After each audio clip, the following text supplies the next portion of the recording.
Celebrity Buff here. You know, I have a lot of favorite directors, like Stephen King, Catherine Bigelow, Wolfgang Peterson, but one that always stood out to me was one of my favorite directors, Ridley Scott. And since he came out with a new movie called Alien Covenant, I figured, why not do a celebrity buff on him? So, Ridley Scott, everyone. Ridley Scott has made many successful movies, such as Thelma Louise, Gladiator, Black Hawk Down, Alien, The Martian. Interesting fact about Thelma and Louise. This is the movie that gave Brad Pitt his start into the movie business. When Ridley Scott was making Thelma and Louise, he actually did not want to cast Brad Pitt. But he left the decision up to Geena Davis, since Geena Davis's character would be interacting with Brad Pitt the most in the movie. So he left it up to her. And when she saw Brad Pitt, her words were, and I quote, "I'd take him home." End of quote. All I have to say is, too bad I was only 5 years old. If Geena Davis would have seen me, I think she would have had second thoughts.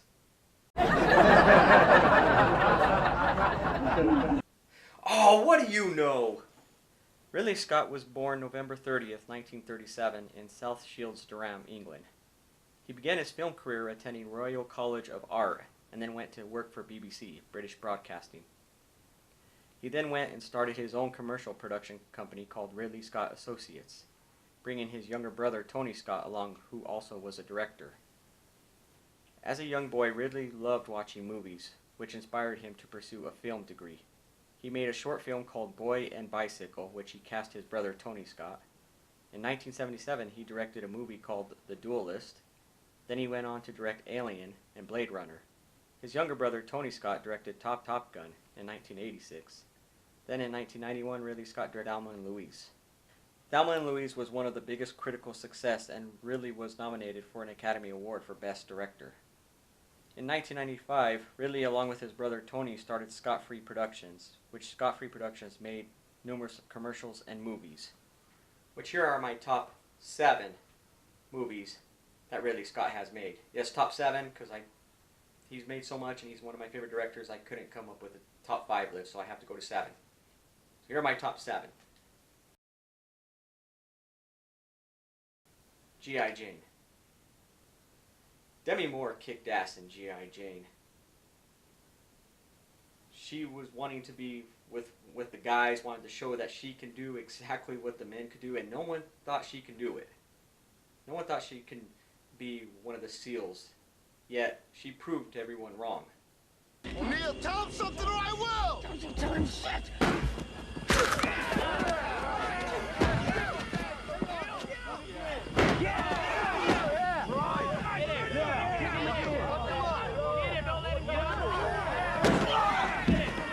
Start something you can't finish.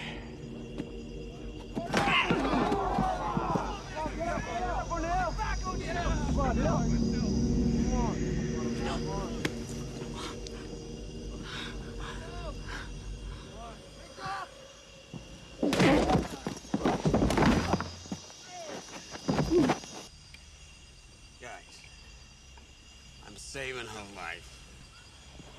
And yours. Her presence makes us all vulnerable. I don't want you learning that inconvenient fact under fire. Master Chief? Lieutenant, seek life elsewhere. Suck my dick! And not only did she give a great performance, but Viggo Mortensen, which many people remember him from Lord of the Rings, was awesome as well. If it wasn't for these two being put together in this film, I don't know if this film would have even been as good as it was. Both Viggo and Demi Moore together made a great performance. Okay, now, many people find Hannibal to be scary, creepy, which I'm not saying he is not, but in this movie, yeah, it definitely showed how he was. Especially near the end when he is eating the brains and he is feeding the human brains to the little kid. That. So, which would you like to try? Ah. Well, I suppose it's all right. After all, as your mother tells you, and my mother certainly told me, it is important, she always used to say, always to try new things. Open up.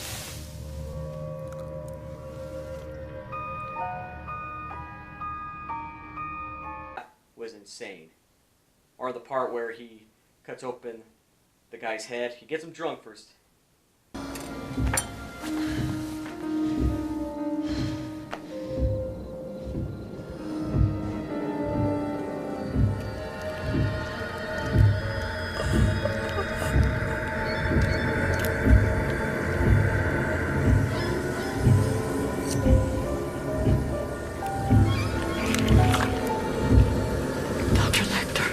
See, the brain itself feels no pain, Clarice, if that concerns you. For example, Paul won't miss this little piece here, which is the part of the prefrontal lobe, which they say is the seat of good manners.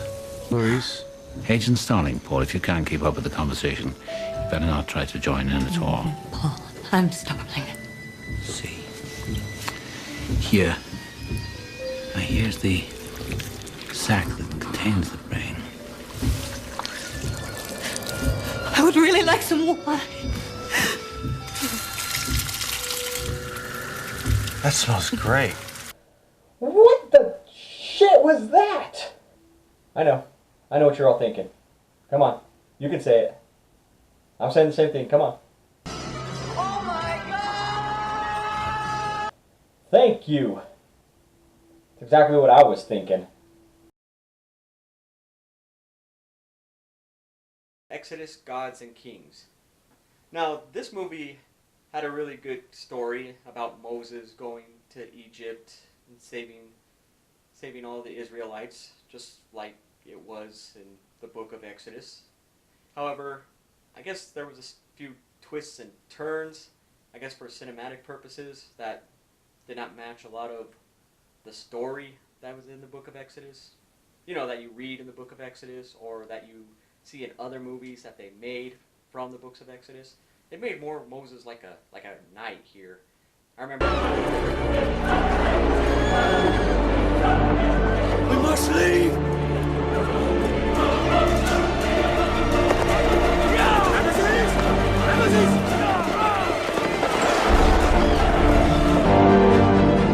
Leave! Brother, leave now! That's an order! We're near the end, he throws his sword at the Red Sea and it departs. And very different twist on how they gave Moses' character. Definitely worth watching. Definitely worth seeing how it's different from other movies that are based off book of Exodus. But definitely, I would say, not one of my top 3 favorites.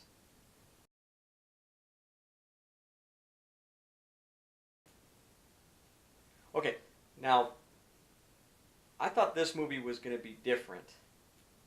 I thought The Martian was going to be a prequel to Interstellar. When Matthew McConaughey goes to this other planet by going through a wormhole and they find Matt Damon asleep. And he's been there for years because 2 hours on that planet is 2 years on Earth.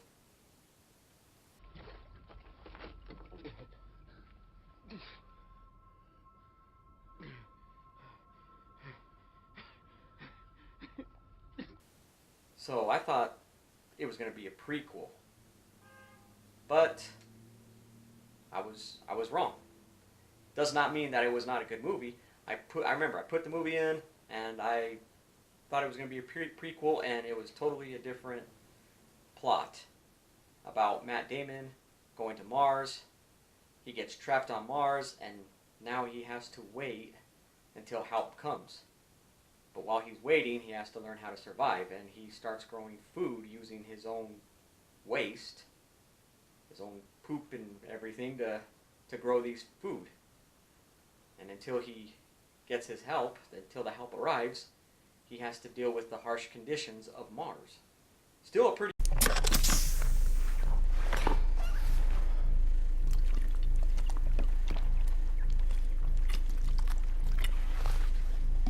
Fuck you, Mars. And your arms have held me safe from a rolling sea.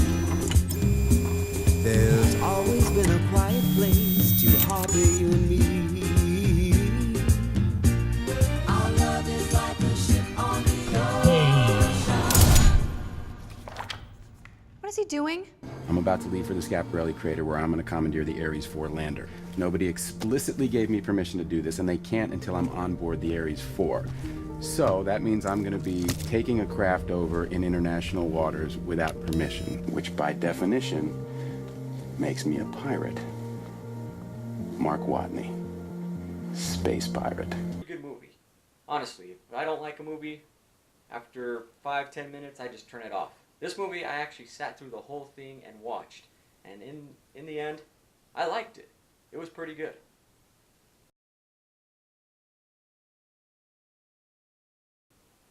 Thelma and Louise.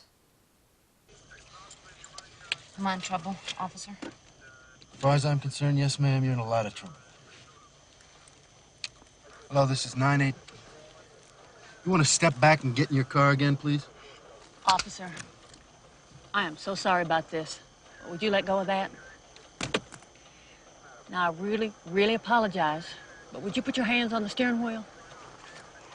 See, if you get on that radio, you're going to find out that we're wanted in 2 states and probably considered armed and dangerous. At least I am. And then our whole plan is just going to be all shot to hell.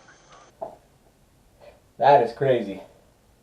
If Gina Davis came up to me just all of a sudden out of nowhere, holding a gun up to my head, that would be insane.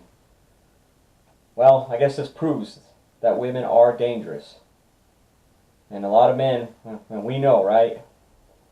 So we always got to try and keep them happy. Now, I watched this when I was a little kid. I must have saw it when I was 6 or 7 years old. This was one of my all-time favorite movies as a kid. I remember watching this and loving it about these 2 women who just want to go out and just have a good time. Just go out one night. When this guy tries to rape Thelma, played by Gina Davis, but he is stopped when Louise, played by Susan Sarandon, shoots him. Now they know that they're going to be wanted for murder, so they go on the run. And as expected, they are on the run and wanted for murder. Now they know that they are crooks, they are criminals, and they got to get to the border. They got to get to the border of Mexico. However, things go from bad to worse. They have their friend wire them some money. The money gets stolen. They need money to get to Mexico. So they're already crooks. So they decide to steal it. They don't want to, but they have to. They have to in order to get to Mexico. It's not what...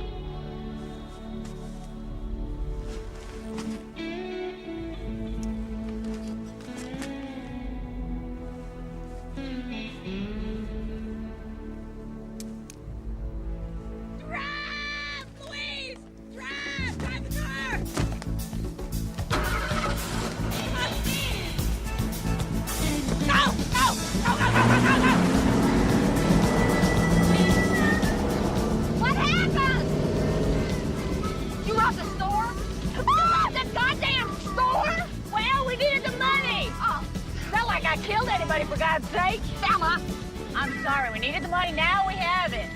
Oh, shit. Oh, shit. Oh, shit, Thelma. Please, please. Oh, shit. Come on, get a grip. Drive us to goddamn Mexico, will you? Okay. Oh, shit. Oh, shit. Well, how'd you, what'd you say? Well, I just waltzed on in there and I said, good morning, ladies and gentlemen. This is a robbery. Now, if nobody loses their head, nobody will lose their head. They wanted...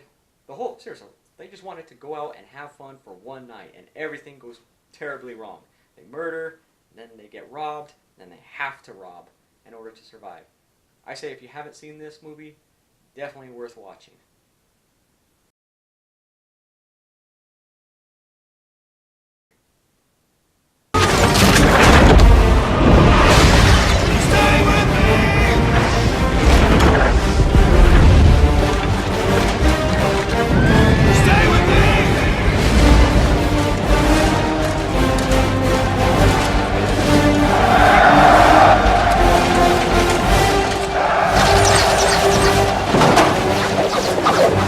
This movie, what can I say?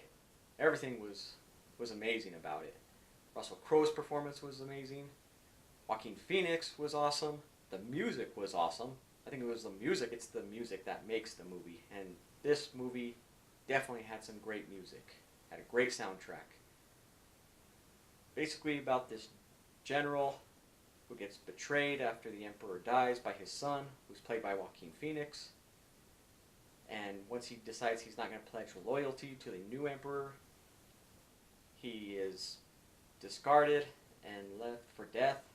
But he is picked up by some wanderers who make him a gladiator. Now he is becoming basically a superstar in Rome. Everyone knows of Maximus.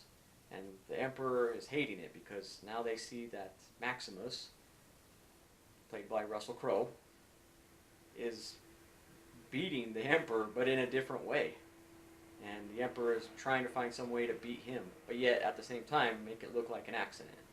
But in the end, the emperor decides he's going to try to beat Maximus on his own by stabbing him and making it look like he was the better fighter. And with Maximus...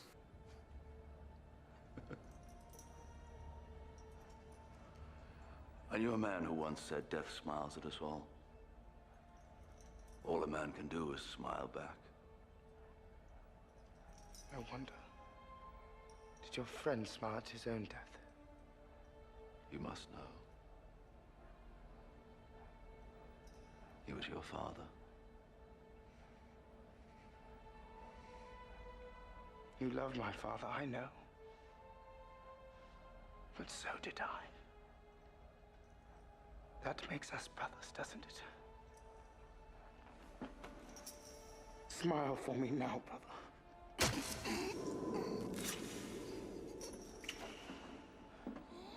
Strap on his armor. Conceal the wound.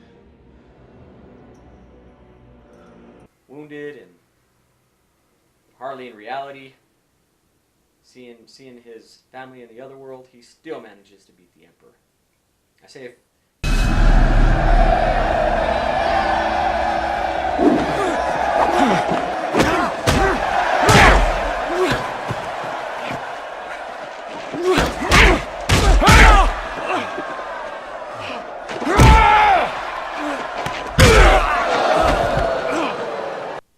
someone has not seen this movie and is definitely into sword fighting and or Roman history, this one is worth seeing.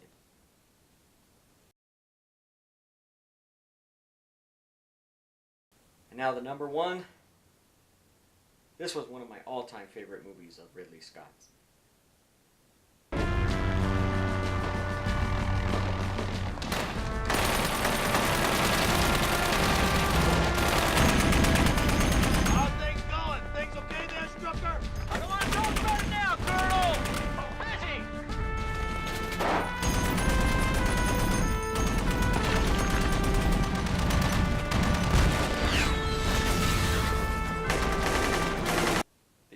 And it's based on a true story about the U.S. fighting in Somalia.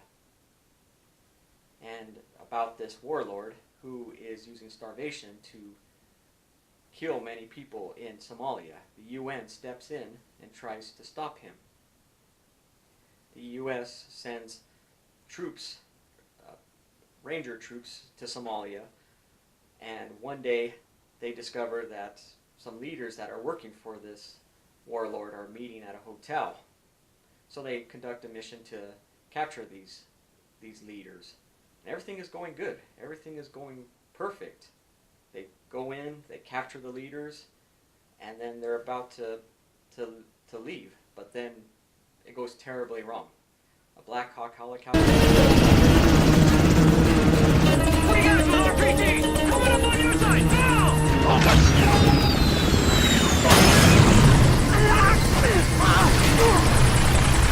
Stay with it! This is 6-1. I'm hit. Super 6-1 is hit. He is hit. Walcott's bird is hit. Bull, you want to pull those BCLs up front or what? Right, man.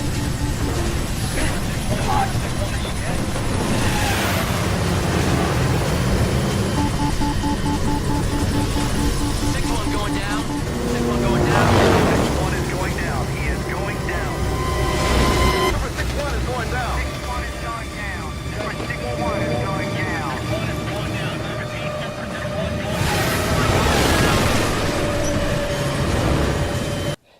It was a crazy battle. But to all the soldiers that went and fought in Mogadishu, and all the soldiers and troops, and to our whole military, I salute you.